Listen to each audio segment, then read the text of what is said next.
तो percent levelling of volume कैसे होगा? तो इफ वी राइट 110%, इसका मतलब हो गया लेवल उसका पर 110% है कि 100 gram of volume sample on dilution gives 110 gram H2SO4. 100 gram volume 110 gram H2SO4 donate करेगा। कैसे? डाइल्यूट करने पे। तो वाटर कितना एब्जॉर्ब करेगा? 10 ग्राम। तो 10 ग्राम वाटर एब्जॉर्ब कौन करेगा? SO3, H2SO3, सॉरी H2SO4 और SO3 था ना, H2SO4 और SO3 है, सल्फ्यूरिक एसिड और उसमें SO3 है। तो SO3 जितना भी था वाटर से रिएक्ट करके क्या बनता है? H2O, और क्या बन जाएगा? H2SO4। If you take 110 gram of oleum sample, मतलब ओलियम का सैंपल ले लो जिसमें दोनों है, H2SO4 एंड SO3 है, तो 10 ग्राम वाटर कैप्चर करेगा, so that total 110 gram H2SO4 बन जाए।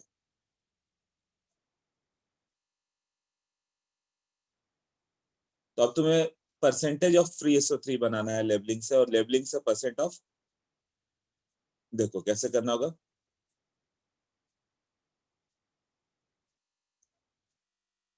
जैसे क्वेश्चन हो गया कि 20% free SO3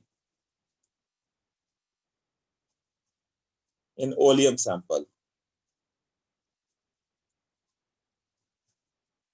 so what will be the percent labeling?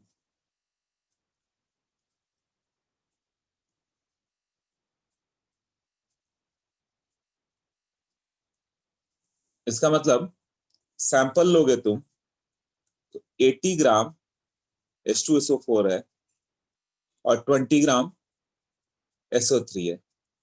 If you take 100 gram sample,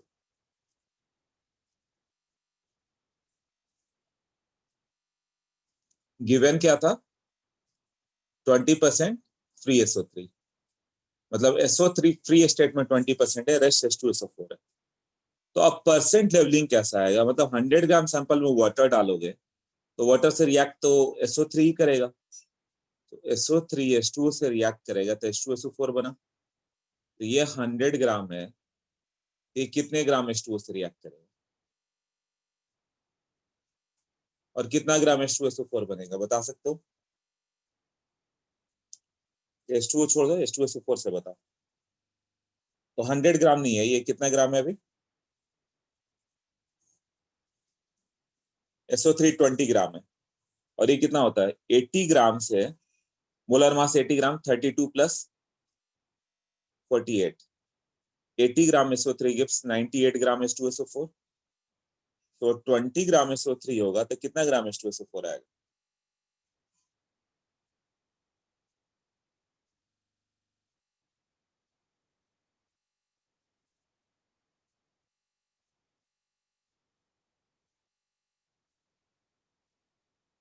twenty 24.8,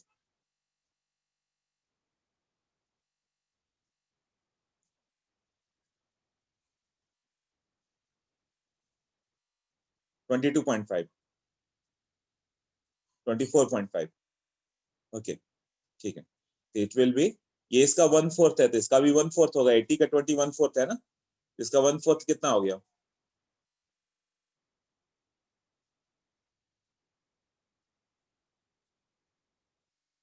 24.5, यही है ना? ये होगा 20 इंटू 98/80, 24.5 ग्राम। तो मास ऑफ H2SO4 कितना हो गया?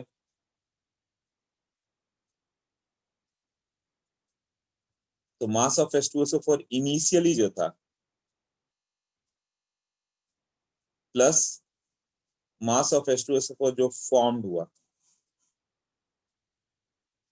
इनिशियली कितना था? 24.5, सॉरी, इनिशियली कितना था? सैंपल में 80 ग्राम H2SO4 पहले से, हाँ, 24.5 ग्राम फॉर्म हो गया, so it will be 104.5 gram. So percent leveling will be 104.5%.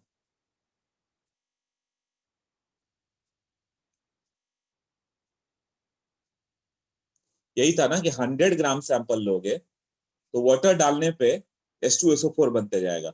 जो H2SO4 था वो तो था ही, और जो ऐड करने पे H2SO4 बन जाए तो SO3 भी बन जाएगा ना। तो SO3 कितना था, 20 ग्राम। तो 20 ग्राम SO3 वाटर में जब H2SO4 बनेगा तो कितना ग्राम बनेगा, वाटर एक्सेस है।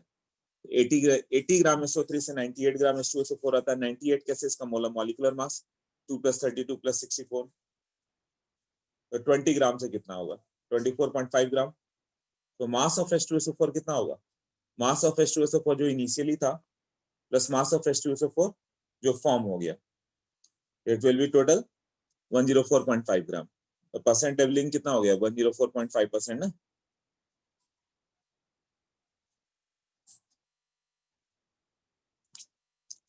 अब इसको एक और मेथड हो सकता है करने को। एक्चुअली जो वाटर डाल रहे हो वही तुम्हारा H2SO4 बन जा रहा है ना।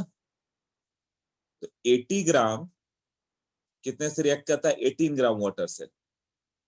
ये वाटर तो रहेगा नहीं, वो तो H2SO4 बन जाएगा। तो 20 ग्राम कितने से रिएक्ट किया, 4.5 ग्राम। तो परसेंट लेवलिंग कितना हो गया, 100 ग्राम सैंपल में 4.5 ग्राम वाटर ऐड हुआ। तो परसेंट लेवलिंग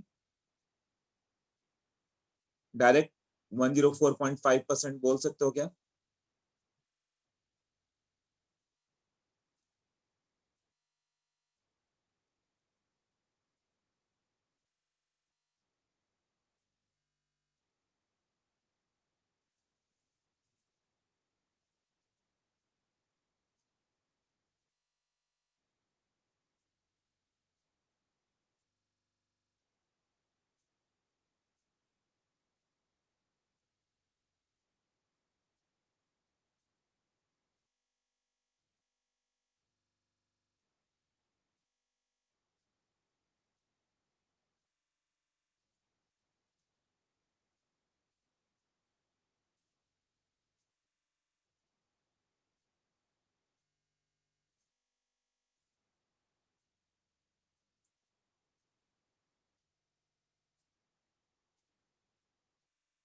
ओके इसमें अब मैं प्रीवियस पेज पे कैसे जाए हम लोग, वो मैं भेज दूंगा जो भी था।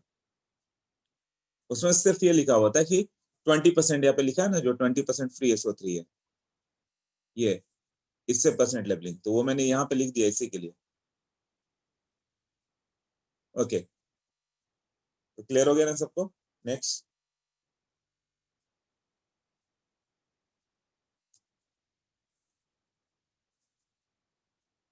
60% free SO3 in oleum sample। So percent labelling क्या बोलोगे, बताओ।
ओके, सो आंसर आ गए तुम लोग के,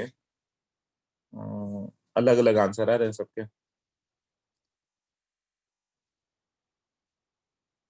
112, वन आयुष ने 112 बोला, अचल ने 158, शुभम 102,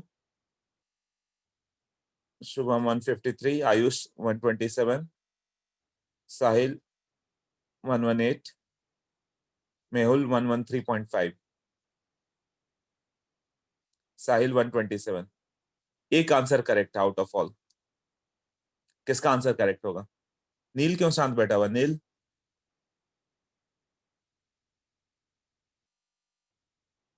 प्रीवियस कंसेप्ट से कोई मतलब नहीं है, जो भी आया है इसको अभी अभी का कंसेप्ट है, इसको प्रीवियस जितना पढ़ा है एटॉमिक स्ट्रक्चर मोल कंसेप्ट कोई मतलब नहीं है, ये अलग कंसेप्ट है, इसे बताओ।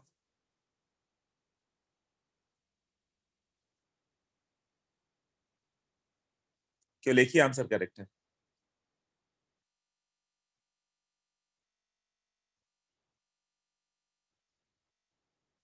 ओनली मेहुल का आंसर करेक्ट है।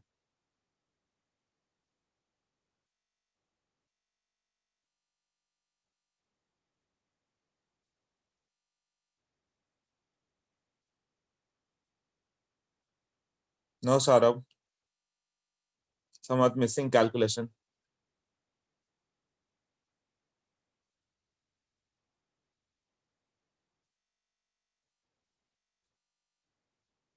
नो आनंदी, रॉन्ग है। Mehul can you explain how?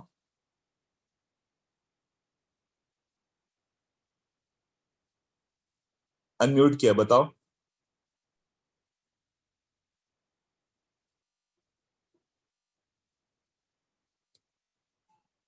हाँ, कैसा है आंसर ये?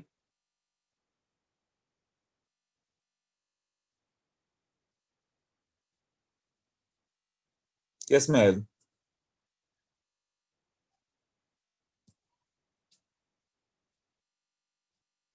आवाज नहीं आ रही है, अच्छा तुम्हारे उससे वो आवाज नहीं आती है क्या?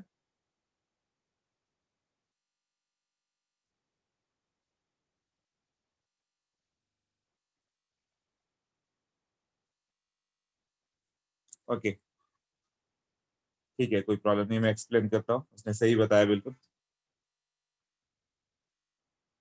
और किसी का आंसर? ओके, माइक कैसे 60 and 40 लिया था, राइट, 60 and 40 लेना था तुम्हें। 113.5 है। हाँ, मेहुल ने एक सही कैच किया, सही है ये। देन मॉलिक्यूलर मास से किया। Okay Mehul, understood. SO3 + H2O। सो कई बार टाइम देते हैं हम लोग इसके लिए कि वो तुम्हारे दिमाग में फिट भी हो जाता है। 80 ग्राम के लिए कितना चाहिए था? 18 ग्राम वाटर चाहिए था। तो 60 ग्राम जब SO3 है तो उसके लिए कितना वाटर एब्जॉर्ब करेगा वो? ये आएगा 13.5 ग्राम। तो 100 gram sample 13.5 gram water absorb करता है, तो परसेंट लेवलिंग कितना हो गया?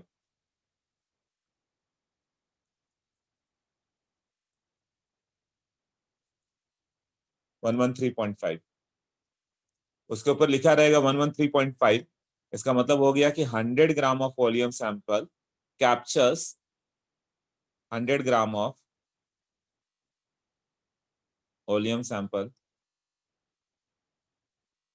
reacts with 18 gram of, sorry, 13.5 gram of water to form 113.5 gram, यही परसेंट हो गया ना, ऑफ H2SO4। मतलब 100 ग्राम से 113.5 ग्राम H2SO4 मिल जा रहा है, वही परसेंट लेवलिंग है। और परसेंट लेवलिंग कितना हो गया? MH2SO4 इनिशियली प्रेजेंट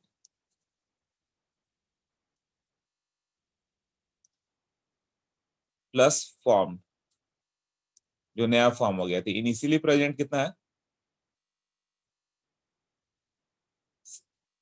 40 ग्राम पहले से था, प्लस जो फॉर्म हुआ वो कितना होगा? 80 ग्राम के लिए 98 चाहिए, तो 60 ग्राम के लिए कितना फॉर्म हो क्या आएगा? कैलकुलेट करो। Yes, yes ma'am, correct. Your calculations are very fast, good. 73.5। इतना फास्ट पिछले बेंच पे शशांक था, तुरंत कर देता था। और लोग सोच रहे हैं तब तक वो बड़े बड़े कैलकुलेशन तुरंत करके रख देता था। 113.5।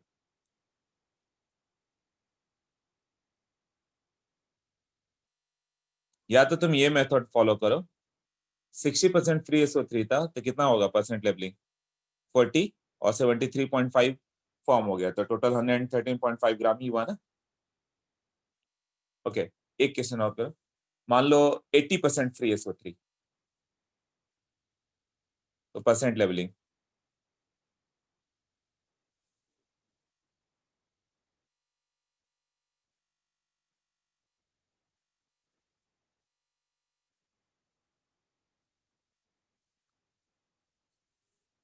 अब सिमिलर क्वेश्चन मैं क्यों दे रहा हूँ कि जब तक यहीं पे प्रैक्टिस हो जाए बेटर है।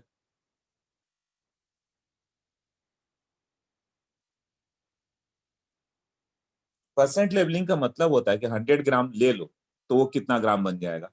सपोज 100 ग्राम। हाँ, लेवलिंग हमेशा मोर देन 100 होगा, क्यों?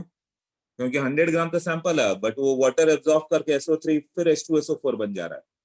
तो टोटल मास जो भी वाटर डालो तो H2SO4 बनते चला जा रहा है। वाटर ही H2SO4 बन जा रहा है ना। यस साहिल, करेक्ट। शुभम, करेक्ट। दो आंसर आ चुका है, करेक्ट। नील, गुड। नो आयुष, चेक करो कैलकुलेशन। सोहम, करेक्ट। शुभम, साहिल, नील।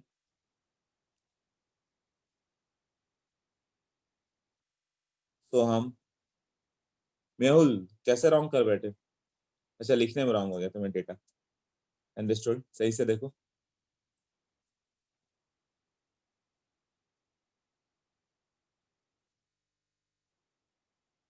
हाँ, रॉन्ग लिख दिया। अंडरस्टूड कि लिखने में रॉन्ग हुआ तुमसे। राइट।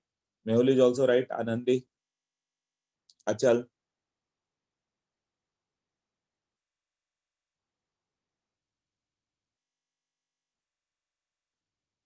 Deepti also, good.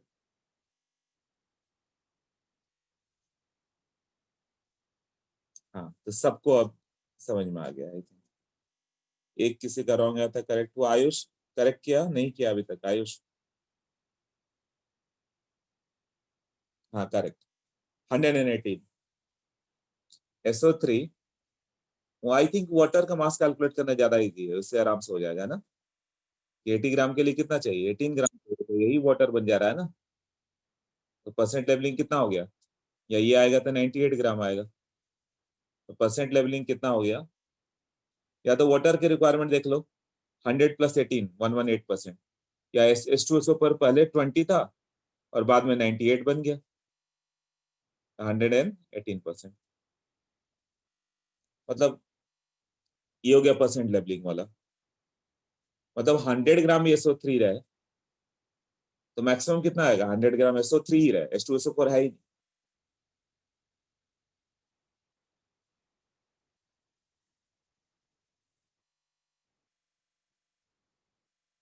नहीं। मान लो पूरा SO3 ही था, ऑलमोस्ट 99.99%, तो मैक्सिमम परसेंट लेवलिंग क्या हो सकता है?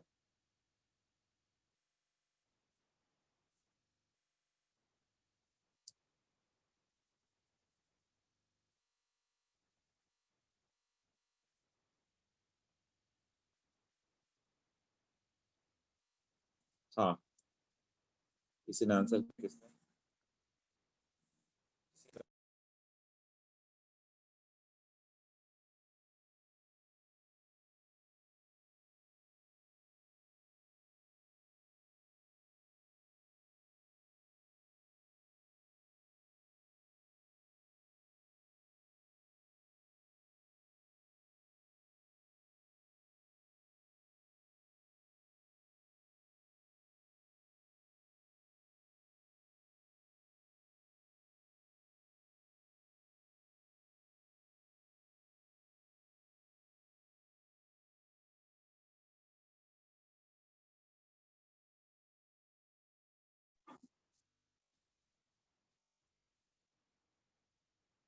हाँ, percent leveling tends to maximum क्या लिख सकते हो? हाँ Sahil, Ayush also, Sahil, Ayush, Neel, correct.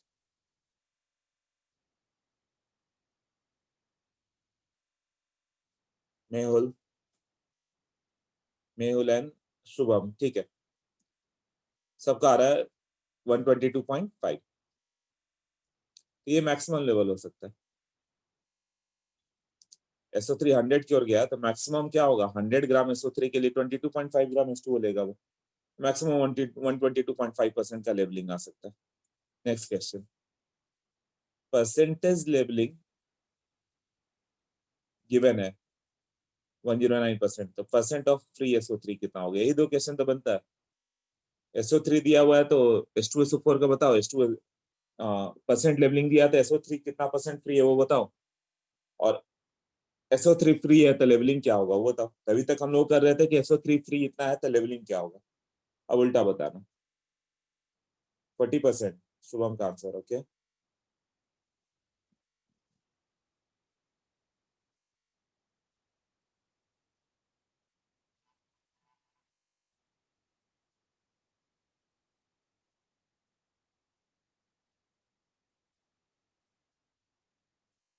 40।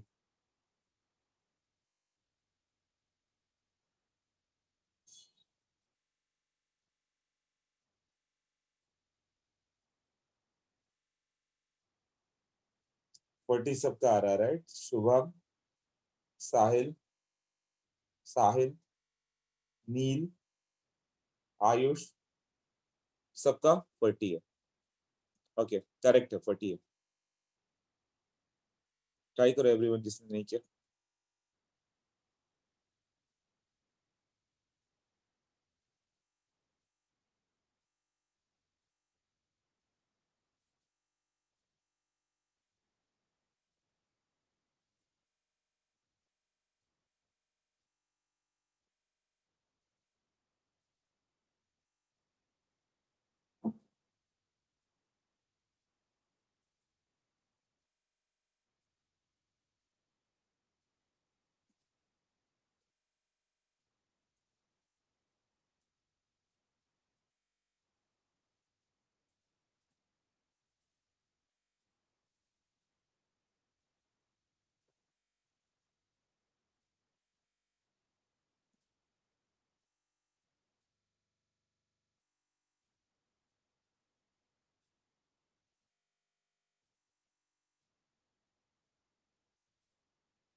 Okay,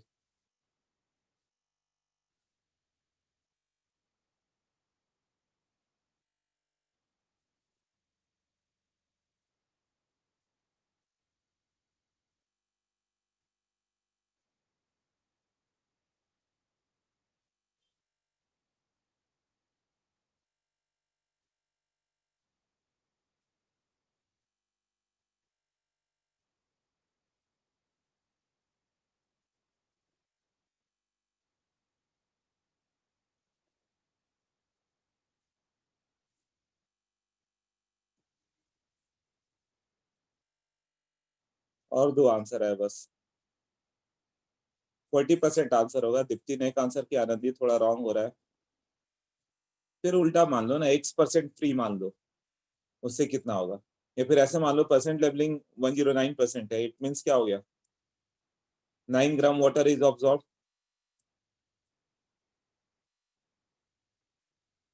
9 gram water absorb किया तो SO3 कितना ग्राम होगा? 80 ग्राम के लिए 18 ग्राम ना। 9 ग्राम के लिए कितना होगा? 40 ग्राम। यही आंसर हुआ।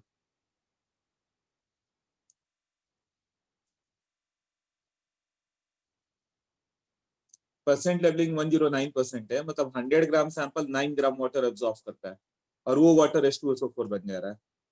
तो 109 ग्राम H2SO4 बन जा रहा है। 100 ग्राम का 109 ग्राम आ जाता है, इसीलिए परसेंट है ना। पर 100, मतलब 100 ग्राम सैंपल लोगे तो 109 ग्राम H2SO4 मिलेगा तुम्हें। क्यों? 9 ग्राम तक वाटर एब्जॉर्ब कर सकता है, तो 9 ग्राम वाटर एब्जॉर्ब किया तो SO3 कितना होगा? 40 ग्राम। आई थिंक 4 ही आंसर आए थे। फिर से एक सिमिलर क्वेश्चन कर लो कुछ। 104.5% ओलियम, तो परसेंटेज ऑफ फ्री SO3। सबका आंसर आ जाना ही चाहिए quickly. I think 1 minute should be enough to answer. Achal ने तुरंत आंसर कर दिया, ठीक है। अचल, साहिल, आयुष, नील, सबके आंसर आ गए।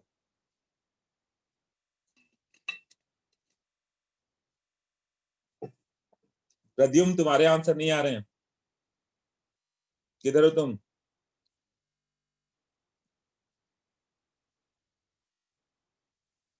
और किसके नहीं आ रहे हैं? संस्कृति,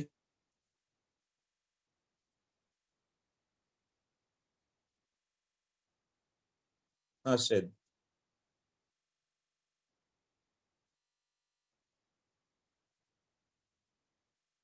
यश, तुम भी आंसर नहीं देते हो।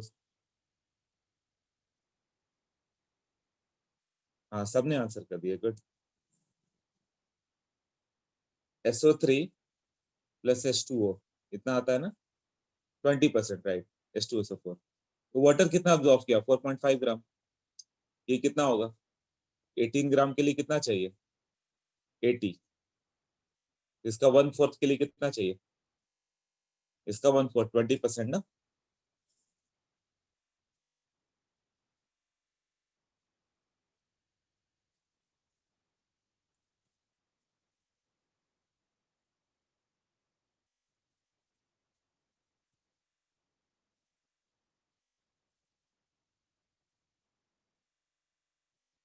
ओके, तो ये हो गया। नेक्स्ट कंसेप्ट आ गया, soft and hard water. Notes में देखो, जो मैंने भेजा है, नोट्स डिटेल है। सॉफ्ट एंड हार्ड वाटर क्या होता है?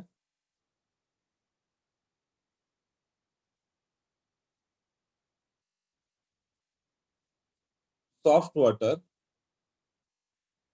Forms lather. लैथर मतलब क्या होता है? झाग, मतलब फोम। वो तुरंत साबुन को पानी में रगड़ो, झाग आ जाता है ना। वो फोम जो प्रोड्यूस होता है उसी को लैथर बोल रहे हैं। When reacts with water.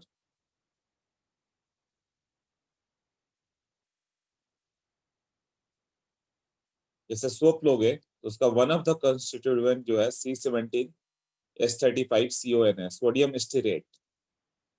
ये है सोडियम स्टीरेट, ऐसे हो गया। या और भी वो हो गया, जैसे C12H22SO4Na, इस तरह से आ गया। One of the constituent soap में ये होता है। स्टीरेट, सोडियम, लॉरेल सल्फेट, वो सब उतना इंपॉर्टेंट नहीं है, बस है इस तरह से, कुछ याद कर लो। अब हार्ड वाटर क्या होता है? उसमें घिसते रह जाओगे, साबुन लो, घिसते रहो घिसते रहो, वो गाँव में मिलता है तुम्हें, झाग आएगा ही नहीं। समझ में आया ना? Does not form lather easily. घिसते घिसते बाद में कभी थोड़ा सा झाग आया तो आया, झाग ही नहीं बनेगा, रगड़ते रहो साबुन गायब हो जाएगा। तो होता क्या है, सोप को कोई तो है जो उसका काम नहीं करने दे रहा है। हाँ, तो वो क्या है, सोप को काम करने वाला, हार्ड वाटर में कैल्शियम और मैग्नीशियम होते हैं।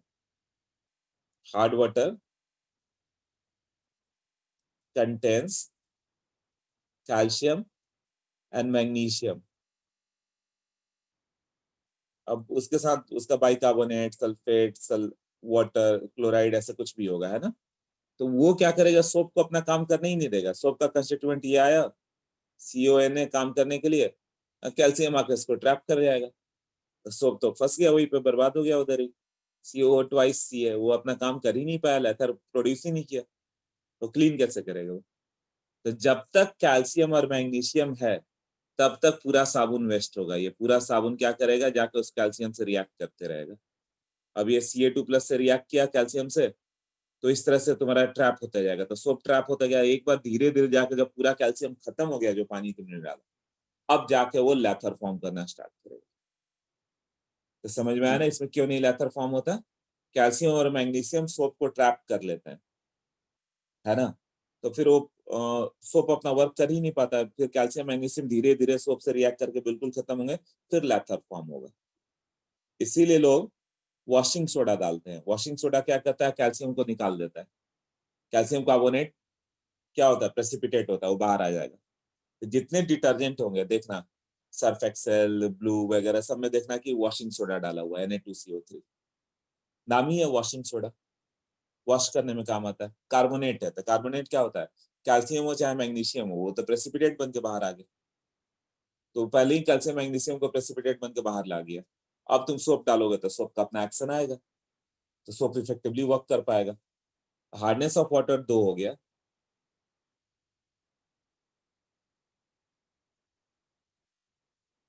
एक हो गया टेम्पररी हार्डनेस,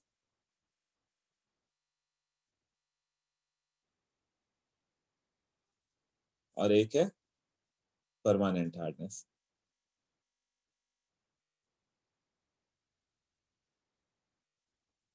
टेम्पररी हार्डनेस क्या होता है, due to presence of bicarbonate of calcium और मैग्नीशियम।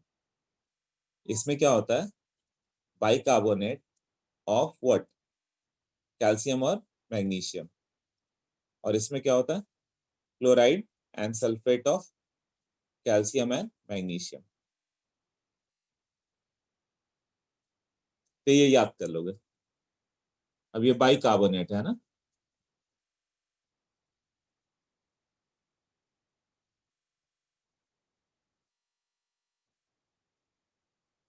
तो इसको मैंने कैसे याद किया था, come and buy bye,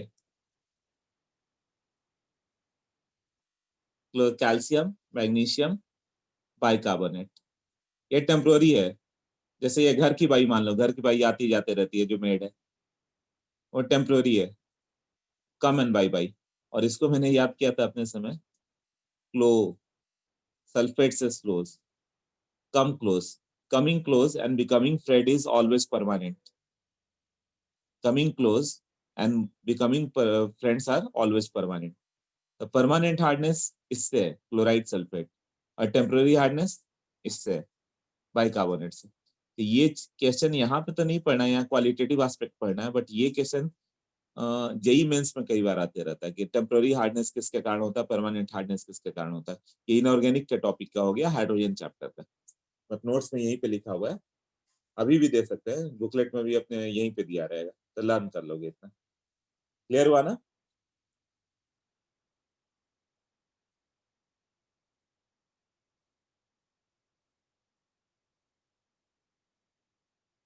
pure coal soap is hard water, ये क्या संस्कृत, इसका मीनिंग क्या है, pure coal soap is hard water.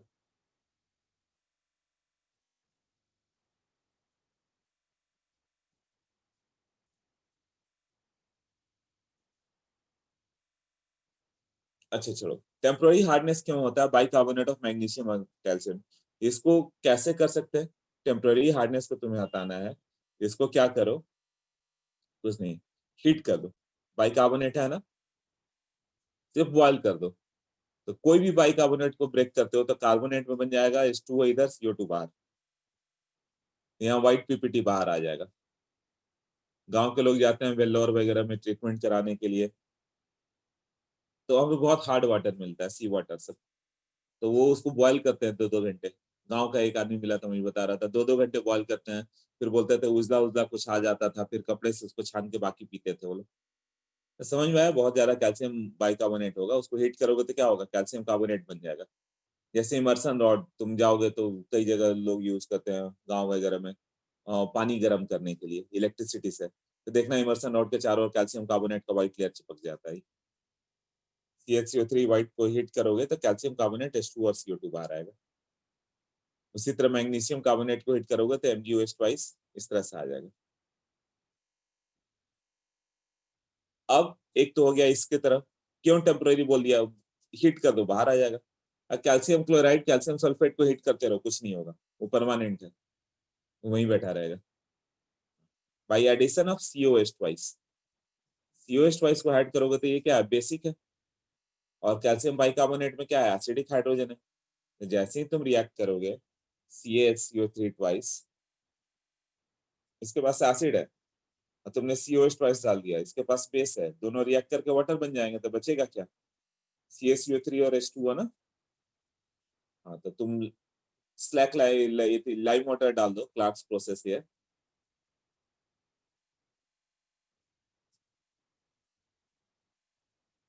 हो गया, कैल्शियम कार्बोनेट बन जाएगा तुम्हारा, तो बाहर आ गया ना। MgHCO3 का भी होगा, इसमें भी तो एसिडिक हाइड्रोजन है ही ना, ये फिर COH ट्वाइस ऐड कर दो, क्या बन जाएगा, MgCO3 और H2O बाहर। नोट्स में देखते जाओ, सब नोट्स में बता रहा हूँ। कहना था टेम्पररी हार्डनेस तो बहुत ईजी है। अब रिमूवल ऑफ परमानेंट हार्डनेस कैसे ऐड किया हुआ, उसने बोला कि Na2CO3 ऐड कर दो। Na2CO3 ऐड कर दोगे तो क्या करेगा, कैल्शियम और मैग्नीशियम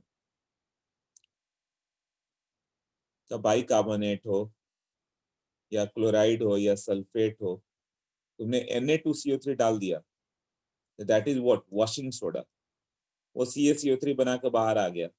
तो टेम्पररी हार्डनेस हो या परमानेंट हार्डनेस, जब यही दोनों गायब हो गए तो अब ये एनायन क्या कर लेगा, एनायन का तो रोल ही नहीं था कुछ। कैल्शियम मैग्नीशियम को ट्रैप करके बाहर ले आओ, खत्म हो गया मामला, CaCO3 बन गया। यही वॉशिंग सोडा करता है, वॉशिंग सोडा पहले ही उसको व्हाइट प्रेसिपिटेट बना देगा, कैल्शियम कार्बोनेट बना देगा। तो ये removal of temporary as well as permanent hardness होगा। देख लो नोट्स में दिया हुआ। एक मेथड है कैल्गन मेथड। कैल्गन्स का मेथड क्या है,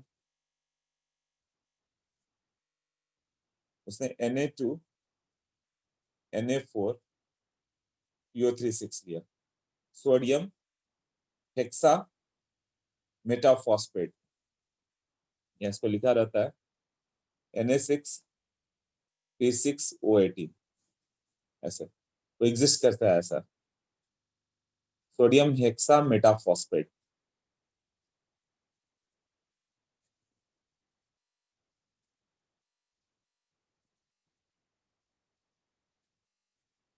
हाँ तो कैल्गन मेथड में है। अब इसका काम क्या होता है कि जब तुम Na2 Na4 PO3 6 लाओगे तो कैल्शियम को ट्रैप करके बाहर आ जाएगा। कैल्शियम को ट्रैप कर लिया तो परमानेंट हो या टेम्पररी हार्डनेस, कैल्शियम मैग्नीशियम ही बाहर आ गए तो दोनों रिमूव हो जाता है। टेम्पररी हार्डनेस का अलग मेथड है कि ठीक है, उसके लिए दो अलग मेथड है, या बॉइल कर दो या COH पॉइंट कर दो, और ये सब हो गया कि दोनों को बाहर कर देगा। ये कैल्शियम मैग्नीशियम को ही बाहर करता है, तो टेम्पररी या परमानेंट सब बाहर हो गया। बट ये सब केमिकल मेथड है, कॉस्टली हो जाता है, बॉइलिंग इजी है, कहीं बॉइल कर लो। तो तुमने ये पुट किया ना तो कैल्शियम से ट्रैप करके इसको ले आएगा, तो वो बन जाएगा Na2, और यहाँ पे Na4 के जगह Ca2 आ गया, PO3 6, तो कैल्शियम को ट्रैप कर लाया ना वो।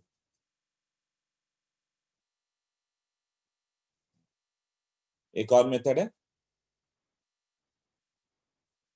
Bye permute,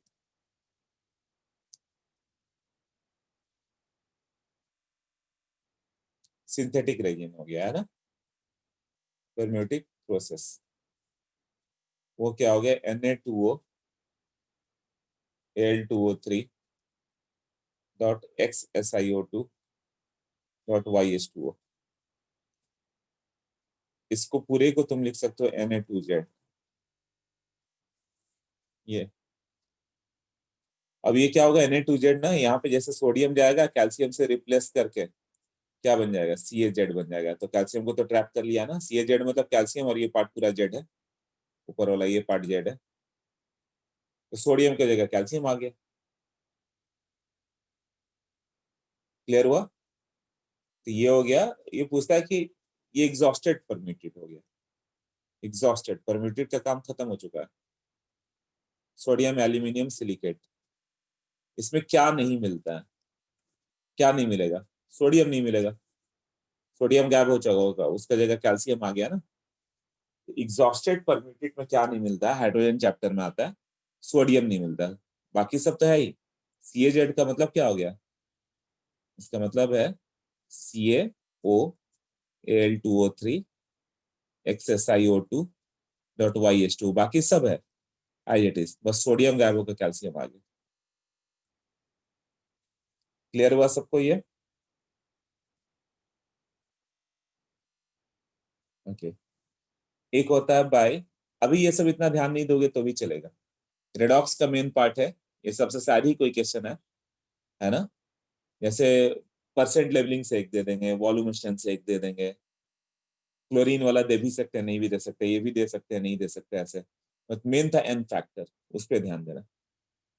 cation N anion, और जब भी मैं ये नोट्स में जो दिया हुआ है, ये तो एस ब्लॉक पढ़ रहे हैं हम लोग, ये अभी भी चलेगा, नहीं भी पढ़ोगे नहीं याद है चल जाएगा, बट इसका क्वालिटेटिव पार्ट करेंगे हम लोग, quantitative part. Cation and anion exchange कैसे करता है, इसमें दो रेजिन होता है, एक एसिडिक एक्सचेंजर,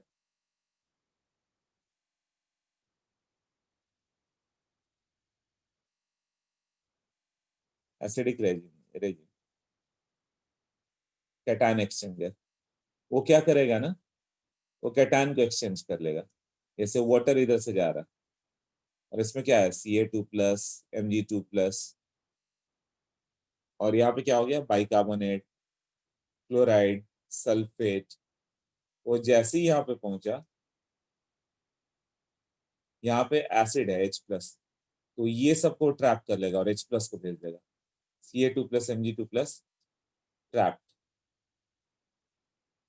और उसके जगह H+ भेज देगा वो, H+ आएगा, यहाँ carbonate HCO3 minus, chloride sulphate बाहर आ रहा है, तो सॉल्यूशन क्या बन गया, एसिडिक वाटर कम्स आउट ना। तो जैसे ही एसिडिक एक्सचेंजर से यही होगा, फिर यहाँ पे जाएगा तो एनायन एक्सचेंजर होगा, एनायन एक्सचेंजर अगला एक्सचेंजर होगा, वो सारे एनायन को एक्सचेंज कर देगा। ये सॉल्यूशन क्या होता है, यहाँ पे बेसिक होता है, मतलब यहाँ पे OH- होगा। तो जैसे कि बेसिक होगा, तो बेसिक क्या करेगा, chloride, sulphate, bicarbonate are trap, उसको ट्रैप कर लेगा और बदले में OH- भेज देगा, OH- भेज दिया, बट H+ तो पहले से आ रहा था, ये दोनों मिलकर न्यूट्रल बन के वाटर बन गए, तो तुम्हें प्योर वाटर मिल जाता है। क्लियर? कैटायन एक्सचेंजर से निकला तो एसिडिक बन गया, और एनायन एक्सचेंजर से निकला तो बेसिक बन गया, फाइनली इधर आ जाता वो। तो यहां तक का पार्ट एस ब्लॉक का था, जो मैंने बता दिया इधर ही। ओके। जो तुम लोगों को पूछा जाएगा वो how to calculate hardness of water, अब ये पार्ट समझ लेना, ये आएगा, एक क्वेश्चन तो रहेगा ही। हार्डनेस ऑफ वाटर, ये हार्डनेस थी, किसके कारण क्या था वो सब बता दिया, कहीं ना कहीं पढ़ना है तो अभी लर्न कर सकते हो, हाइड्रोजन चैप्टर देखोगे एनसीईआरटी में तो है ये सब। हार्डनेस ऑफ वाटर क्या होता है, पीपीएम में कन्वर्ट करते हैं हम लोग, पीपीएम में मेजर मेजर करते हो। पीपीएम क्या था, पार्ट्स पर मिलियन, इतना हार्डनेस कम ही होता है। यूनिट क्या है तुम्हें याद हो, मिलीग्राम पर litre.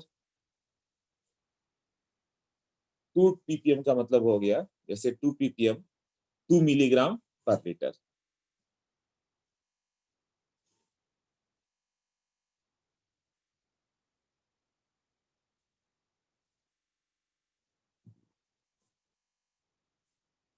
Hardness of water in general किसके टर्म में मेजर किया जाता है? इन टर्म्स ऑफ, कुछ नहीं दिया था, CaCO3 है ना। तो इसका डेफिनेशन क्या हो गया? Milligram of CaCO3 present in 1 litre of water. 1 litre water में कितना मिलीग्राम CaCO3 प्रेजेंट है?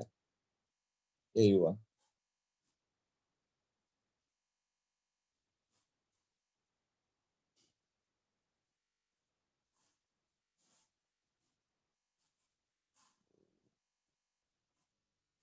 एज्यूम क्या करना है तुम्हें? 1 मोल CaCl2 MgCl2 CaCO3 CHCO3 twice MgHCO3 twice, जो कुछ भी रहे उसको 1 मोल CaCO3 मान लो। CaSO4 MgSO4 is equal to 1 mole CaCO3। ये एजम्पशन है। एजम्पशन क्या हो गया? 1 मोल जिसका भी होगा उसको 1 मोल CaCO3 मान लो, तब आंसर बताओ। ठीक है, तो 1 मोल CaCO3 मतलब कितना ग्राम है? 100 ग्राम।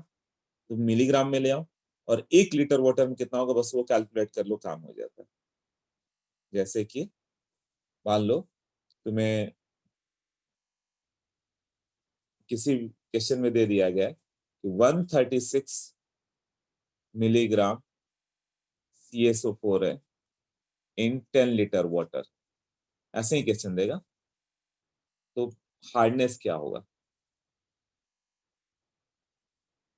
तो 136, हम लोग को क्या है, मिलीग्राम ऑफ CaCO3 चाहिए था। CaSO4 को CaCO3 मानो, जितना मोल CaSO4 है उतना ही मोल CaCO3 होगा।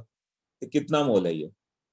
136 मिलीग्राम CaSO4, तो इसका मोल कितना हो जाएगा कैल्शियम? 96 प्लस 40, 136 ही तो हो जाएगा। इसका मोलर मास कितना हो गया? 136 ही आ जा रहा है ना। हाँ, तो डेटा बैलेंस किया हुआ है। 136 into 10⁻³ by 136 mole of CaSO4। तो CaSO4 का मोल हो गया 10⁻³ मोल।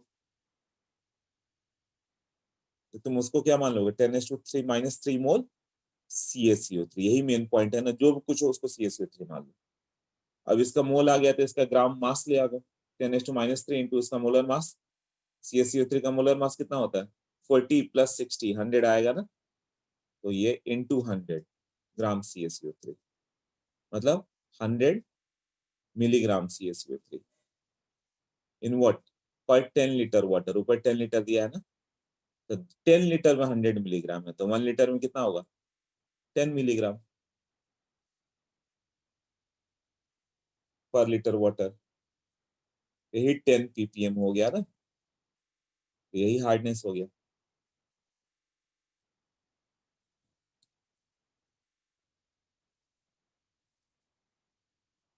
क्लियर हुआ? मतलब जो कुछ भी रहा है, CaSO4 CaCl2 CHCO3 ट्वाइस, सबको CaCO3 मान लो, जितना मोल है उतना ही मान लो। और CaCO3 आ जाए तो उसका मास ले आओ। अब देखो कि 1 लीटर में कितना मिलीग्राम है। हाँ नंदी बोलो।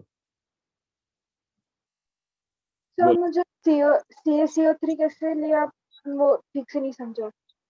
वो जो कुछ भी हो, जंक्शन यही था ना।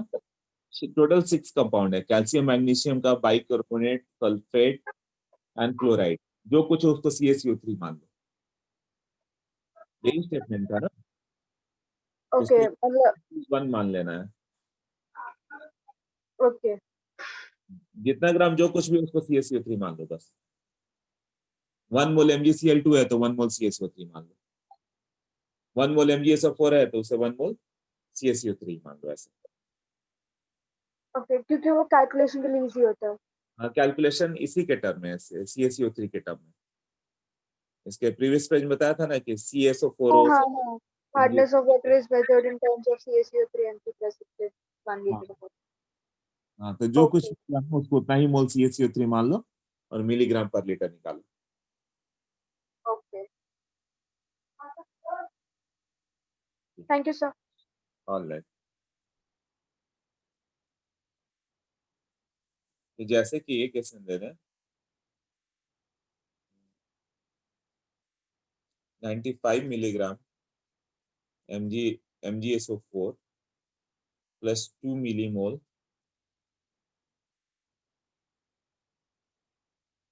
CHCO3 ट्वाइस है इन 100 लीटर वाटर,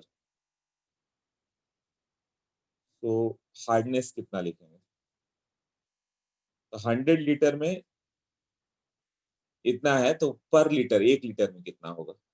बट ये दोनों को किसके इक्विवेलेंट मान लोगे? CHCO3 के। और कितना मिलीग्राम आएगा?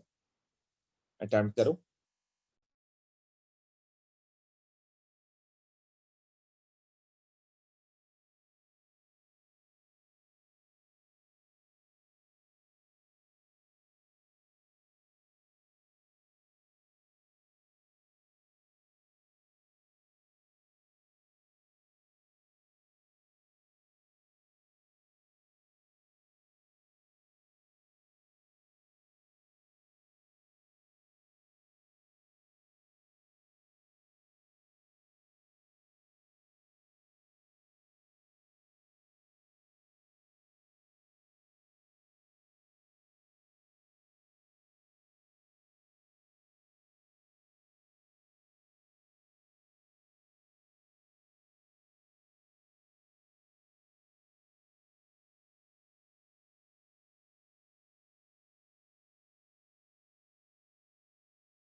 3 आंसर।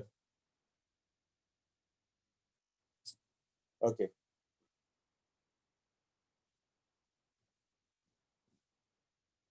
देखो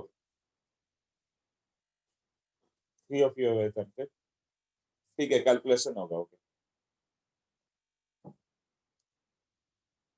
95 by molar mass of MgSO4 कितना होगा? 24 प्लस 120 इतना मिलीमोल हो गया।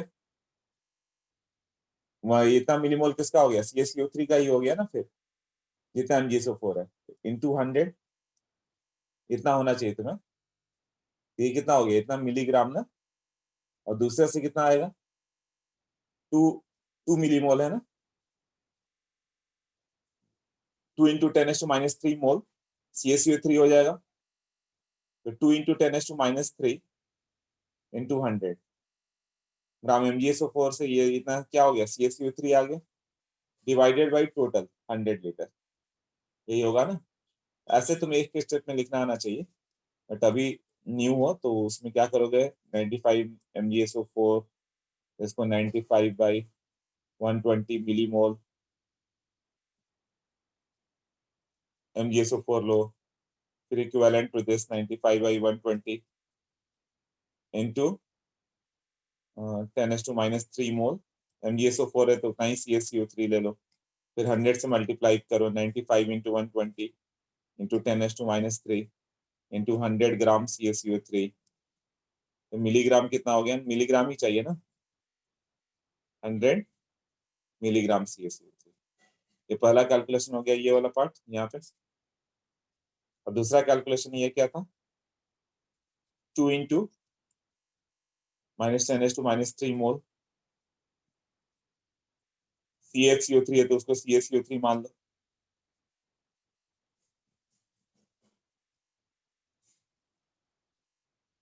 2 इंटू 10⁻³ 100 ग्राम CaCO3, यही हो गया ना। तो मिलीग्राम में कितना हो गया? 200 मिलीग्राम CaCO3। हाँ, तो 1 मिलीग्राम था, 10⁻³ नहीं आएगा फिर यहाँ पे।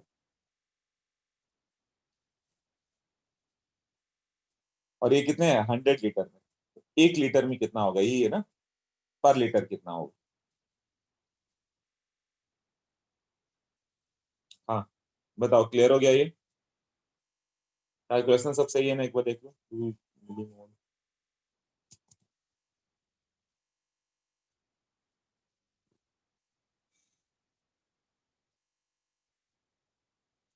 हाँ ठीक है।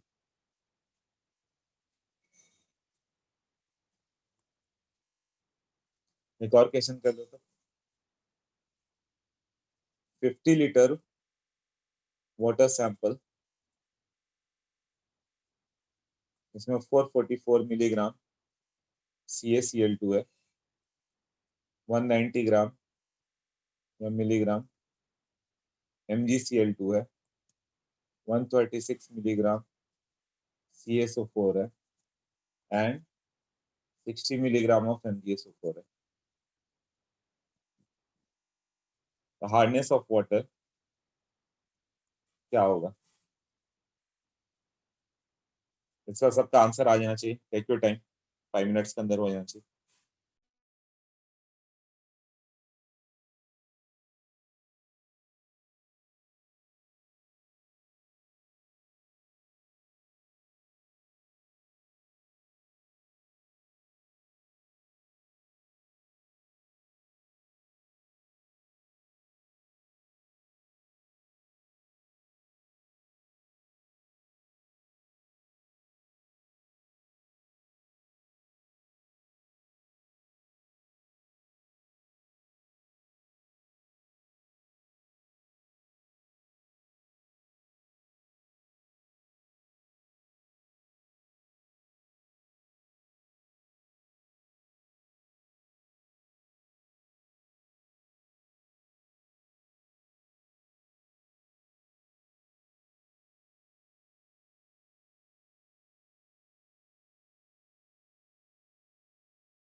ओके, चलो थोड़ा डिले हो गया मेरा, कोई बात नहीं, सबका आंसर आ गया।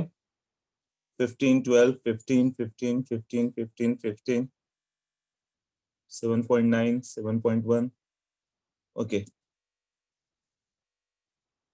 15 इज राइट, 15 राइट है। अच्छा वाह, कितने लोगों का 15 आया था, ये बात हुई ना, सही है। तो 440 सॉल्यूशन की बात करें हम लोग, तो शायद अब मुझे लगता है एक स्टेप पे मैं लिख सकता हूँ, समझ में आ गया तुम लोगों को।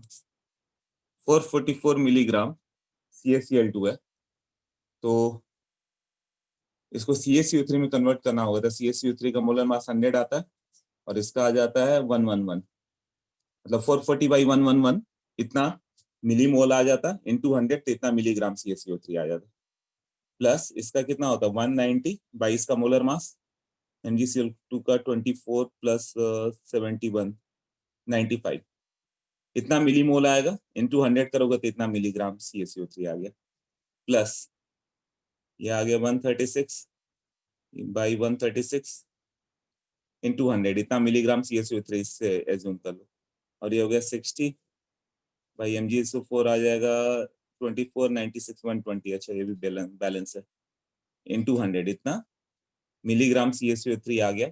इन कितना लीटर दिया हुआ है 50 लीटर बाई दिस, इतना ही ppm होगा ना, ये आंसर आ रहा है 3। सबको क्लियर हो गया?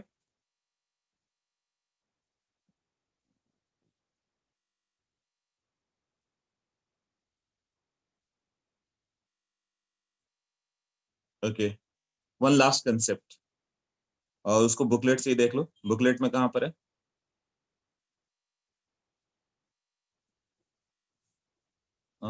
कौन सा था, calculation of available chlorine from a sample of bleaching powder. देखो ये कहीं आता नहीं है, अपने बुक में दिया है तो दे दिया है, देख लो, नहीं पढ़ोगे तो चल जाएगा, ऐसा होता है, बट इस टेस्ट में हो सकता है दे दें।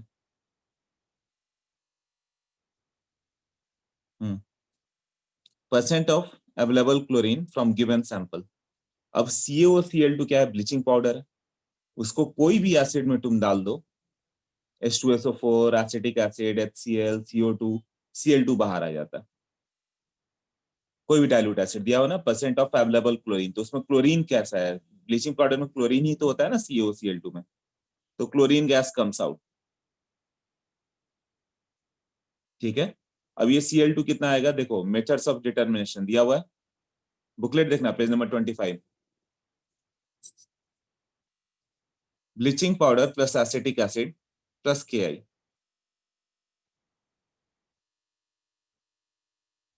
तो उसमें जो आएगा Cl2 Ki को ऑक्सीडाइज करके Ki I2 बना दे रहा है, और I2 स्टार्च से रिएक्ट कर रहा है, तो वो एंड पॉइंट आ रहा है, तो क्या हो रहा है, यदि I2 हाइपो सोल्यूशन से रिएक्ट किया तो एंड पॉइंट पे वो ब्लू से कलरलेस हो जाता है, तो यहाँ रेडॉक्स टाइट्रेशन का यूज हो रहा है, Cl2 Ki को I2 बनाएगा और I2 Ki से रिएक्ट करके Ki3 बन जाता है, यदि I2 है तो हाइपो सोल्यूशन Na2H2O3 बताया था ना, हाइपो Na2H2O3 है, आयोडोमेट्री, तो उससे रिएक्ट करेगा। तो परसेंटेज ऑफ क्लोरीन कैसे लिखेंगे हम लोग, कितना लिखा है 35.5, 3.55 into volume in ml by W इन ग्राम, ऐसे दिया हुआ, ये एक फॉर्मूला बना दिया उसने।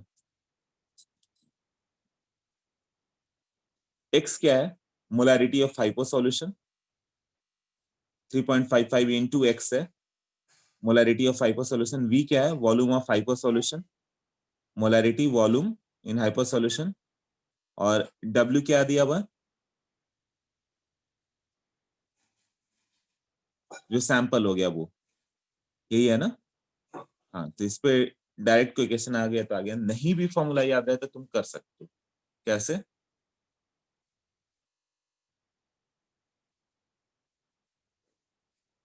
देखो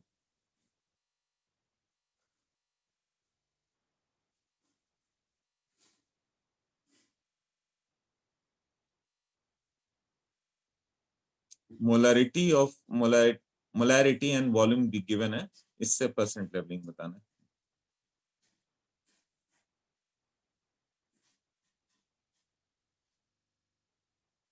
ये W ग्राम मान लो, इससे Cl2 बाहर आया, Cl2 Ki से रिएक्ट किया, I2 plus KCl, I2 hypo solution से रिएक्ट किया, Na2H2O3 फॉर्म से NaI प्लस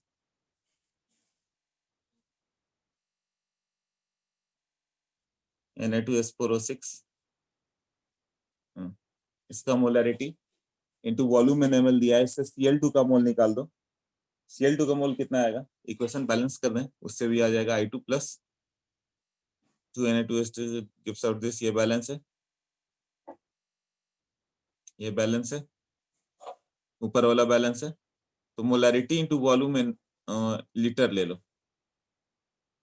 ये क्या होता है, नंबर ऑफ मोल्स। तो नंबर ऑफ मोल्स मान लो इसका x मोल है, x मोल होगा, तो इसका रिक्वायरमेंट कितना होगा, x/2 मोल।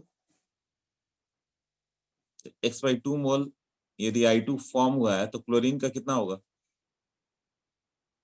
x/2 मोल ही आएगा। और ये क्लोरीन यदि x/2 मोल है तो इसका भी कितना आएगा, CaCl2 का भी x/2 मोल आएगा, 1 मोल से 1 मोल ही आता है ना।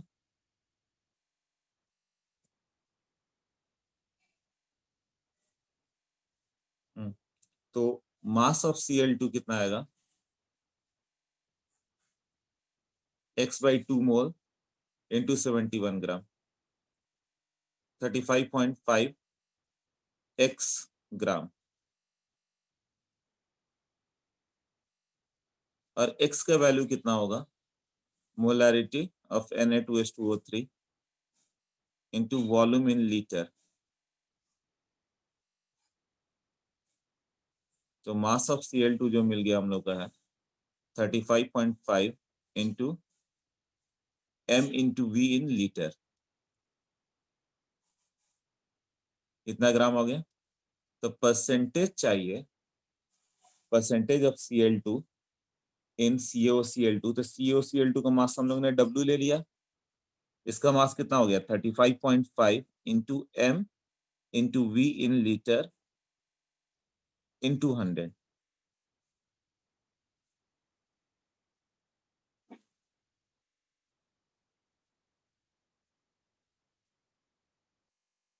यही होगा ना परसेंट।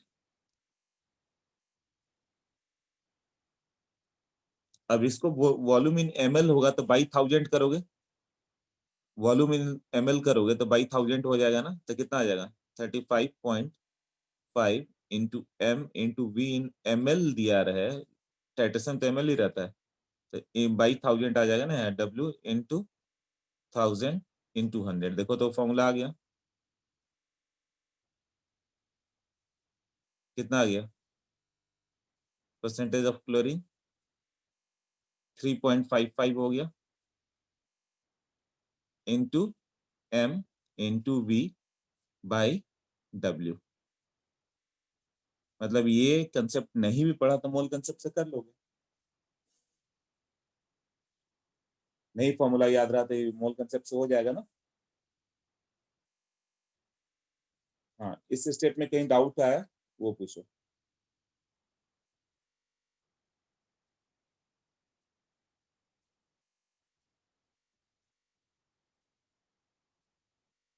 No doubt, okay.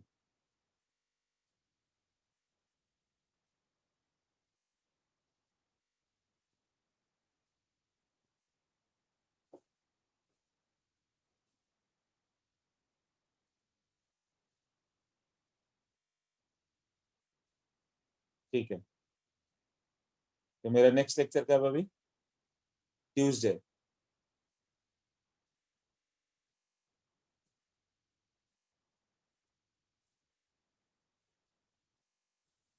अभी बोर्ड्स लेक्चर है तुम लोग का,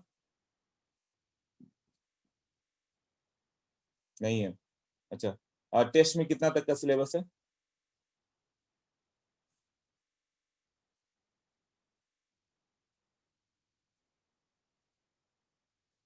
तो मेरे सेशन कितने बचे हुए हैं,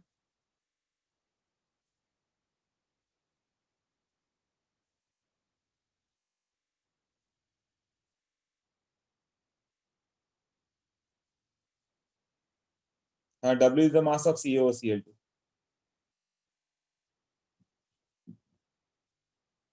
उससे जितना क्लोरीन आया वो देख लिया।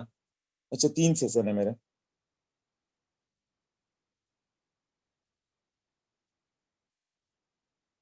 ठीक है, बहुत है इतना। 3 सेशन में हो जाएगा। 2 है। 2 कैसे साहब? अच्छा, 2 ही है। तो थोड़ा देर और एक्सटेंड करना भी हम लोग। Okay,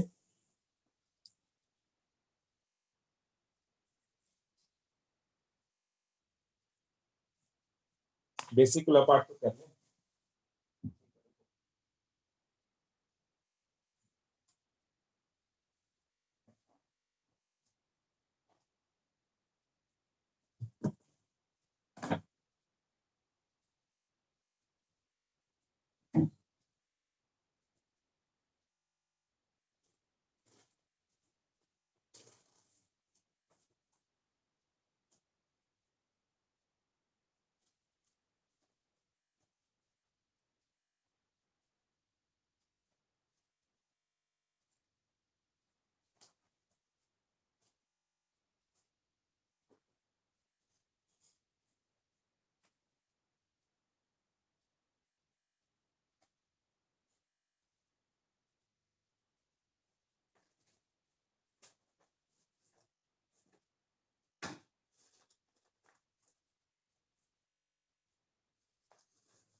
okay, state of answer का मैं ये भेज दूंगा नोट्स। उसमें कुछ डेफिनेशंस वगैरह वो तो कर ही लेते हैं हम लोग गैसेस स्टेट्स के। 8 o'clock तक लेक्चर जाएगा फिर। अभी देखो, जैसे आइडियल गैस इक्वेशन लिखते हो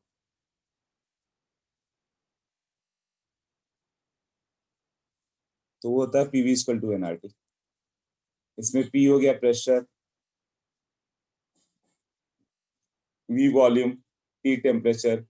ये सब के डेफिनेशन है क्या? तो देखो, प्रेशर, टेम्परेचर, वॉल्यूम वगैरह कैसे मेजर करते हैं वो देख लें। तो कुछ बेसिक टर्म देख ले रहे हैं। 1 ATM कितना होता है? 760 mm ऑफ मर्क्यूरी। बैरोमीटर में देखोगे तो हाइट जो आता है 760 mm आता है। वो कैसे आता है वो भी दिखाता हूँ अरेंजमेंट इसका। या सेंटीमीटर में लोगे तो 776 सेंटीमीटर हो गया। या 760 mm को 760 टॉर भी बोलते हैं। Torricelli was a scientist, उनके ऑनर में 1 mm को 1 टॉर बोला गया। या ये 101,325 पास्कल होगा और न्यूटन पर मीटर स्क्वायर ऐसे। अब 1 बार कितना होता है ये सब तो लर्निंग है। एग्जैक्ट 10⁵ ये 1,01,325 था 1 ATM। एग्जैक्ट ये 1 लाख है पास्कल और न्यूटन पर मीटर स्क्वायर। वॉल्यूम क्या होगा? 1 metre cube equal to 1000 litre. ये सबको मालूम होगा। 1 मीटर क्यूब 1000 लीटर होता है। इमेजिन करो 1 metre length, 1 metre width, 1 metre height, कितना आ रहा है? वॉल्यूम लग रहा है ना कि 1000 लीटर इनसाइड चला जाएगा उसको।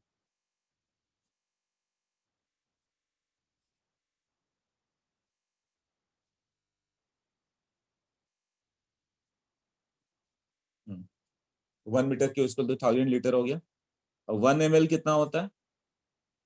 यूनिट एंड डायमेंशन में पढ़ चुके होगे शायद ये सब। 1 सेंटीमीटर क्यूब।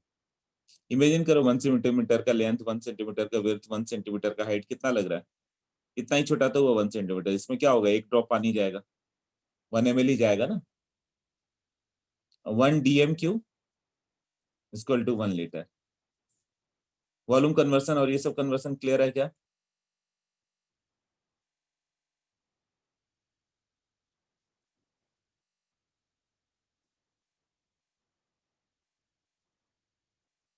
Yes, okay.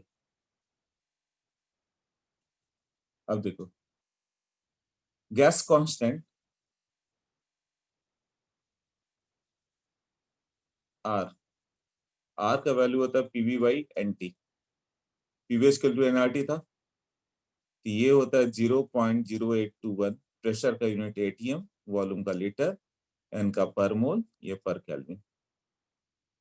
और ये हो गया 8.314 जूल पर मोल पर केल्विन। कैलोरी में हो गया 2 कैलोरी पर मोल पर केल्विन ऐसे 0.0821 मतलब 8.314 होता है जो ये लर्न कर लोगे।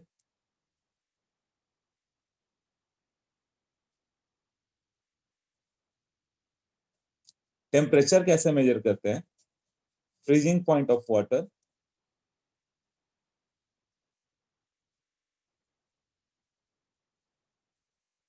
And boiling point of water, ये दो एक्सट्रीम कंडीशन हम लोग के लिए।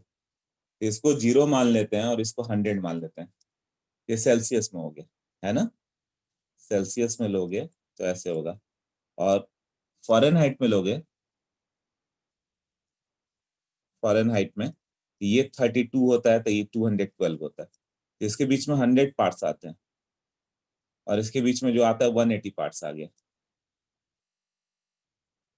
मतलब तुम इधर से इधर ये 10 पार्ट आगे जाओगे, इधर कितना पार्ट आगे जाएगा? 100 के लिए 180 पार्ट, तो 10 के लिए 18 पार्ट, इसमें 18 पार्ट आगे जाते हैं। हाँ, तो इससे हम लोग टेम्परेचर मेजर कर लेते हैं दोनों में। ये कितना हो जाएगा? T -0 by 100 -0। फ़ारेनहाइट में क्या होगा? T इन केल्विन ले रहे हो माइनस केल्विन स्केल ले रहा हूँ। ओके, केल्विन लोगे तो क्या होगा? ये 273 और ये 373 केल्विन। इसमें भी 100 पार्ट्स आता है।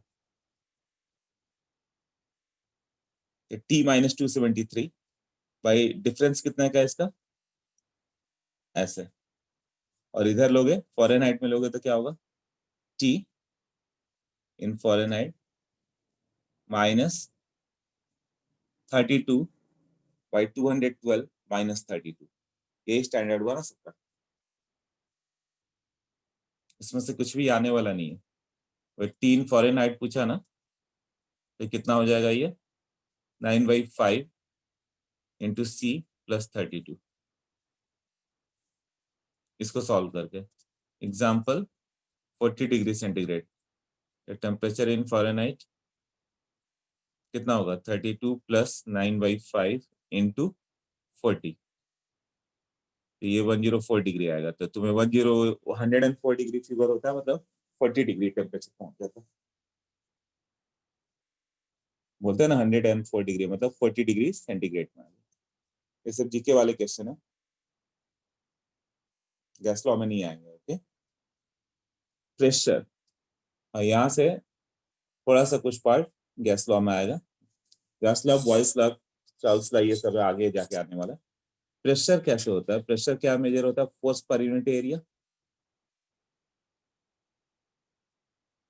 फोर्स होता है M G by A। M को तुम लिखोगे, मास कितना होगा? Volume, volume into density by A। Volume को क्या लिख सकते हो? Area into height into density into G by A। तो ये आ जाता है रो जी एच। रो क्या है? Density, density. जी तो मालूम है 9.81, और एच क्या हो गया? हाइट। तो प्रेशर कहीं पे भी, ये फिजिक्स का एक कंसेप्ट आ जाता है कि रो जी एच लेंगे हम लोग, कहीं भी मेजर करना होगा तो किसी भी डेंसिटी का। जी क्या है? 9.81 एक्सेलरेशन ड्यू टू ग्रेविटी, यही है ना? तो जैसे ये एक वाटर हो गया, कोई भी फ्लूइड हो गया, सेम लेवल पे सेम प्रेशर होता है। यहाँ प्रेशर P1 है, तुम यहाँ प्रेशर निकालना चाहते हो P2 क्या है, तो यदि हाइट मालूम है तो तुम बता दोगे। P2 का जो वैल्यू होगा ना, P1 plus rho g H. रो हो गया कौन सा लिक्विड है, यदि बहुत हैवी लिक्विड है तो ज्यादा प्रेशर आएगा, इंटू जी इंटू एच, ऐसे करते हैं। तो तुम्हें हाइट से मतलब है। अब यहाँ पे प्रेशर जो लगेगा P ATM रहेगा। यदि P1 लिखना हो तो P1 होगा P ATM प्लस रो जी इंटू वहां पे जो हाइट है, हाइट यहाँ पे भी कुछ मान ही लो, x मान लो, ये होगा रो जी इंटू एक्स। ये फ्लूइड मैकेनिक्स का पार्ट है इतना पार्ट, बट इसका थोड़ा सा पार्ट कहीं कहीं यूज हो सकता है, इसलिए मैं बता रहा हूँ। ये पॉइंट क्लियर हुआ? रो जी एच कैसे लिया? रो जी एच कैसे लिया मतलब pressure into rho g H से आएगा। पहले से मालूम था क्या किसी को रो जी एच?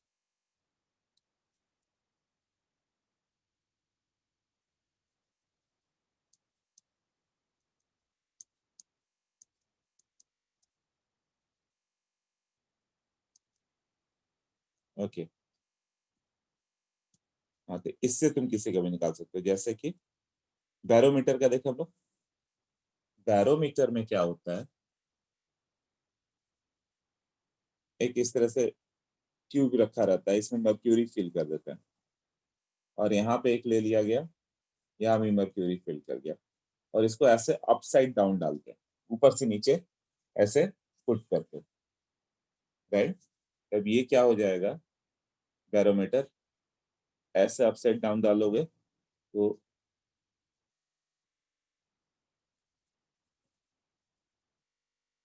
ऐसे जाएगा, तो ये यहाँ से यहाँ ऐसे आ जाएगा, यहाँ पे आ गया इस तरह से।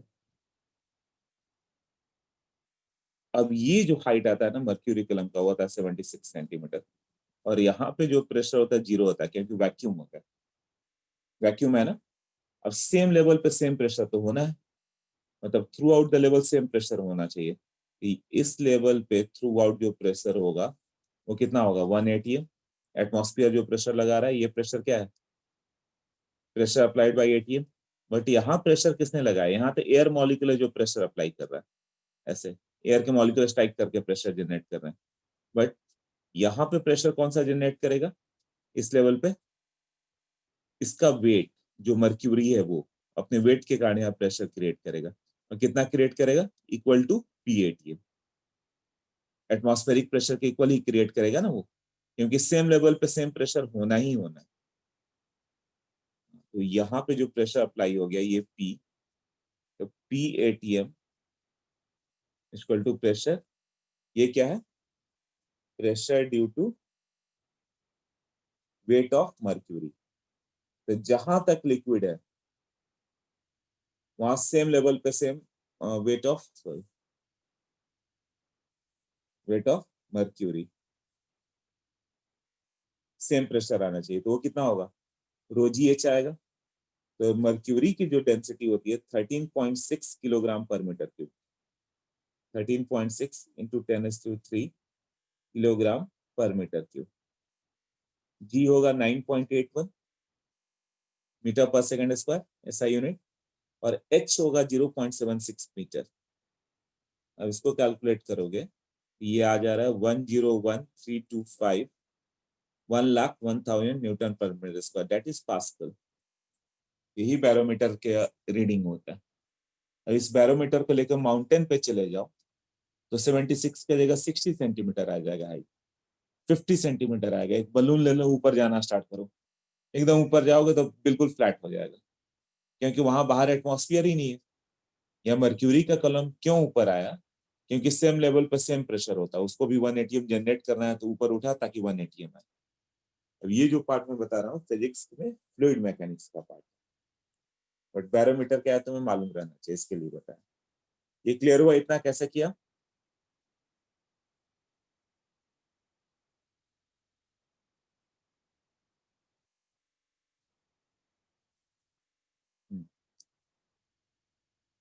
ठीक है, तो ये बताओ मर्क्यूरी क्यों लिया, मर्क्यूरी वाटर के रेस्पेक्ट में 13.6 टाइम हैवियर है, वाटर लोगे तो क्या हाइट आता है।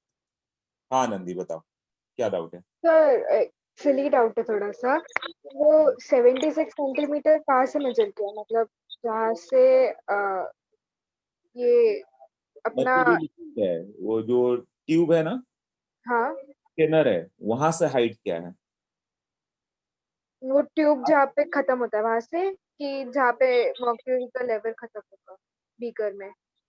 बीकर में जहाँ पे ओवर हो रहा है वहां से, बीकर में ओके कहाँ पे लेवल खत्म हो रहा है, ओके, थैंक यू ये सर। जो लेवल था यहाँ से, ये okay thank you sir. Okay. ये बैरोमीटर का कंस्ट्रक्शन क्लियर हुआ। अब वाटर ले लेते तो क्या प्रॉब्लम होता है, रो मर्क्यूरी जो होता है ना, यदि 13.6 ग्राम पर सेंटीमीटर क्यूब है, तो वाटर की डेंसिटी 1 ग्राम पर सेंटीमीटर क्यूब है। तो वाटर को भी यदि सेम प्रेशर क्रिएट करना है तो सोचो कितना बड़ा ट्यूब चाहिए। मर्क्यूरी तो हैवी है वाटर के रेस्पेक्ट में 13.6 टाइम, है ना, ये डेटा लर्न कर लेना।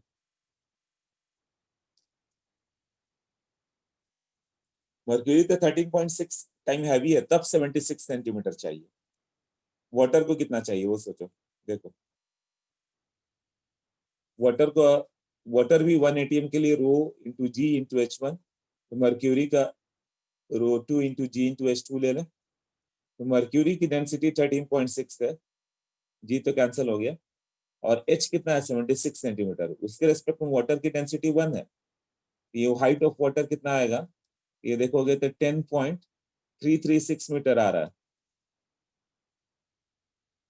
मतलब ईच 10 मीटर या अप्रोक्सीमेटली 33 फीट है। ये तुम्हारे हाइट से ऑलमोस्ट 5 टाइम यदि ज्यादा हाइट लिया जाए या 10 मीटर ले लिया जाए तो वो 1 एटीएम क्रिएट करेगा। अब इमेजिन करो सी में जैसे ही तुम 10 मीटर नीचे जाओगे 1 एटीएम प्रेशर बढ़ जाएगा, फिर 10 मीटर डिप करोगे फिर 1 एटीएम बढ़ जाएगा, तो ऑलमोस्ट 1 किलोमीटर नीचे चले जाओ तो प्रेशर कितना लगेगा समुद्र के अंदर। तो मान लो 1 किलोमीटर एकदम डेप्थ में चलते चलेगा सी के, अप्रोक्सीमेटली कितना प्रेशर होगा, कितना प्रेशर फील करोगे।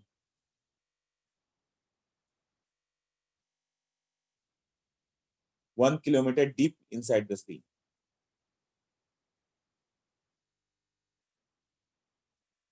100 एटीएम, गुड आयुष।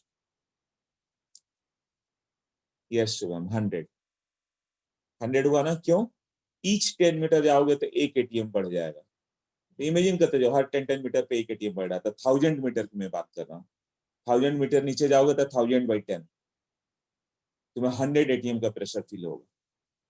और यहाँ कितना प्रेशर फील होता है 1 एटीएम, तो 100 एटीएम कहाँ सस्टेन कर सकते हैं, इसलिए वहां पे के लिए स्पेशल सूट चाहिए तुम्हें। क्लियर। अब मर्क्यूरी क्यों यूज किया गया, इसकी डेंसिटी ज्यादा है। क्लियर। नॉन वोलेटाइल है, वाटर तो वोलेटाइल होगा, वाटर का बनाओगे बैरोमीटर वो गैब होते जाएगा धीरे धीरे, मर्क्यूरी पड़ा रहेगा। मर्क्यूरी इनर्ट है, वो एयर से रिएक्ट नहीं करता, यही है ना, इसके लिए इसको चूज किया गया। नेक्स्ट देखें हम लोग, तो इसके थ्रू हम लोग गैस का प्रेशर कैसे मेजर करेंगे, मैनोमीटर। ये था कि atmospheric pressure is measured by barometer. Now gas का प्रेशर कैसे होगा, यही कंस्ट्रक्शन रहेगा, यही मर्क्यूरी वाला, मेजर्ड बाय मैनोमीटर।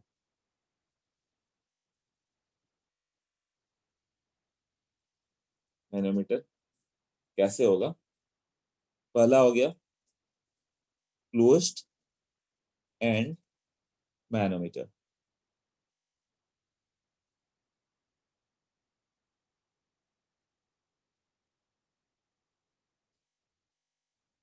जनरली किसके लिए यूज किया जाता है, यदि गैस का प्रेशर कम होगा, है ना। In general, in general used to measure, ये सब नोट्स में लिखा रहेगा, प्रेशर अंडर 1 एटीएम, मतलब गैस कम लेना है तुम्हें, तो तब क्या करो कि इस तरह से एक गैस का चैम्बर रहता है, यहाँ से यहाँ पे हम लोग गैस फिल करेंगे, ये वॉल्व इसको ओपन करो, यहाँ पे गैस फिल होगा, फिर यहाँ पे जाओगे, तो ऐसे जाओ,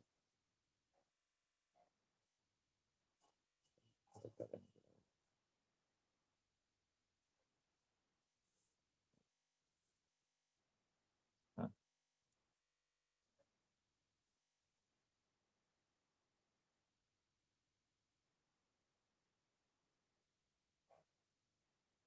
ऐसे। अब ये मैनोमीटर हो गया, यहाँ पे क्या है, वैक्यूम है, वैक्यूम है, और यहाँ पे मर्क्यूरी है, और यहाँ गैस है, इधर प्रेशर लगाने वाला क्या है, गैस हो गया, और इधर मर्क्यूरी का वेट हो गया, यहाँ गैस ने प्रेशर अप्लाई किया,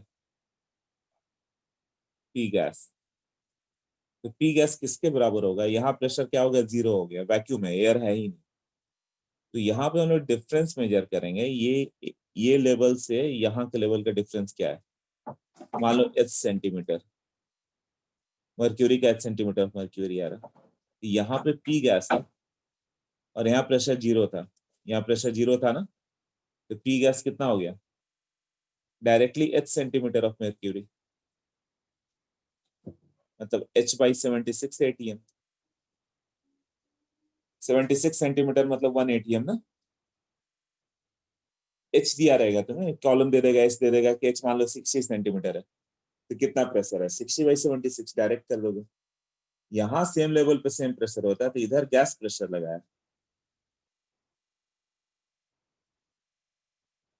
तो यहाँ पे जो प्रेशर लग रहा है गैस का, और यही मर्क्यूरी, ये लिक्विड यहाँ तक है, तो यहाँ प्रेशर कौन सा लगाएगा, मर्क्यूरी का वेट, ये मर्क्यूरी जो यहाँ पे वो उसका वेट लगेगा, तो उसका हाइट कितना है, 8 सेंटीमीटर, और यहाँ प्रेशर क्या है, 0, क्योंकि वैक्यूम है, तो केवल मर्क्यूरी का इतना वेट ही आ रहा है ना, तो मर्क्यूरी का वेट एच है, तो 8 सेंटीमीटर ऑफ मर्क्यूरी, इससे आ जाएगा रीडिंग। और वही रीडिंग यदि ओपन में करना पड़े, तो इससे जितना हाई प्रेशर हो सब मेजर कर लोगे, ओपन एंड मैनोमीटर। यहाँ भी तुम्हें बस डिफरेंस ही देखना है, ओपन एंड मतलब क्या हो गया, यहाँ से यहाँ पे गैस था ऐसे, इस चैम्बर में गैस भर दिया गया, यहाँ वॉल्व को क्लोज कर दिया गया, और ये जो हो गया यहाँ पे मर्क्यूरी का लेवल ओपन है ऐसे। तो मर्क्यूरी यदि गैस का प्रेशर ज्यादा है तो क्या होगा, यहाँ क्या डिफाई कर रहा है, गैस प्रेशर डाल रहा है, तुम जितना गैस डालोगे उतना ही मर्क्यूरी के लेवल को ऊपर ले जाएगा, ऐसे ऊपर चलते जाएगा ना, मर्क्यूरी प्रेस करते जाएगा। तो यहाँ पे प्रेशर क्या होगा, कैसे निकालें गैस का प्रेशर, तो हाइट तो हम लोग को मालूम चल जाएगा, यहाँ प्रेशर कौन लगा रहा है, एटमॉस्फियर, 1 एटीएम प्रेशर लग रहा है, और यहाँ पे मान लो कि ये हम लोग को हाइट मालूम चल जाए, मैनोमीटर में तो देख के हाइट मालूम चल जाएगा कि अच्छा इतना डिफरेंस है, ये हो गया एच सेंटीमीटर। तो पी गैस कितना होगा, पी गैस यहाँ पर है, गैस का तो प्रेशर ज्यादा हो गया तभी वो नीचे है, नीचे लेवल पे ज्यादा होता है, पी गैस कितना होगा, P ATM plus H centimetre of mercury. P ATM कितना होता है, 76, मतलब 76 plus H centimetre of mercury, मतलब एटीएम में कितना होगा, 76 प्लस 8/76 एटीएम। जैसे एग्जांपल हाइट आ जाए 20 सेंटीमीटर ऑफ मर्क्यूरी, तो पी गैस जो होगा 76 प्लस 20 90, 96 सेंटीमीटर ऑफ मर्क्यूरी, मतलब 96/76 एटीएम, या पास्कल में चाहिए तो 96/76 इंटू पास्कल के लिए, पास्कल के लिए कितना था, 101325 न्यूटन पर मीटर स्क्वायर। ये सब फ्लूइड मैकेनिक्स है, यहाँ पे ज्यादा नहीं आएंगे, शायद एक भी क्वेश्चन ना आए इस सबसे, फिर भी रीडिंग आनी चाहिए तुम्हें, इसके लिए मैं बता रहा हूँ। ये पॉइंट क्लियर हुआ, कुछ क्लियर हुआ, हाइट क्या डिफरेंस से कैसे लेना। हाँ, तो बस रीडिंग आनी चाहिए कि 1 सेंटीमीटर है तो क्या होगा, बुकलेट में नहीं है शायद एक भी क्वेश्चन में, बट कोई और बुक सॉल्व करोगे वहां पे तो मिल सकता है ना रीडिंग। अब मान लो गैस प्रेशर कम होता है तो क्या होता है, एटमॉस्फेरिक प्रेशर ज्यादा होता है, तो लेवल मिसमैच होता है ना, गैस की ओर बड़ा होता है, इधर गैस उसको प्रेस करके नीचे ले आता है, तब क्या हो जाता है उसको भी देखिए।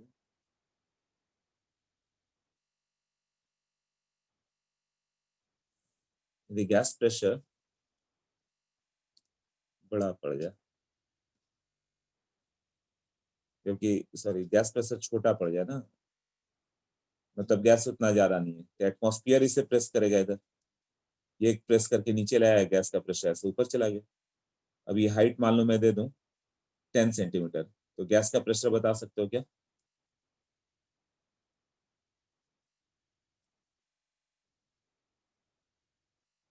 हाँ साहिल correct,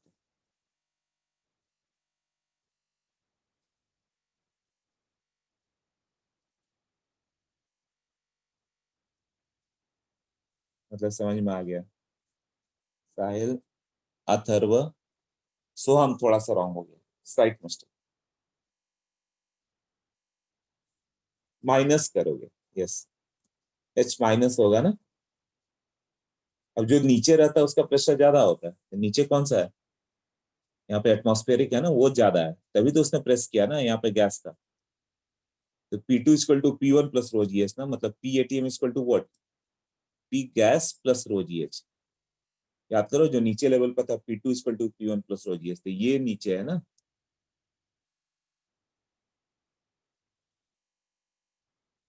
P gas is equal to P ATM minus rho GH. तो होगा 76 minus 10, 66 सेंटीमीटर ऑफ मर्क्यूरी। या माइनस करोगे, मैनोमीटर रीड करना आ गया ना सबको? कैसे करेंगे?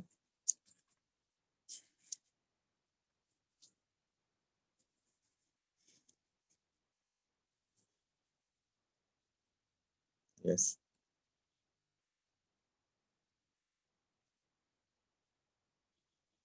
ठीक है। 8 o'clock तो हो चुका है।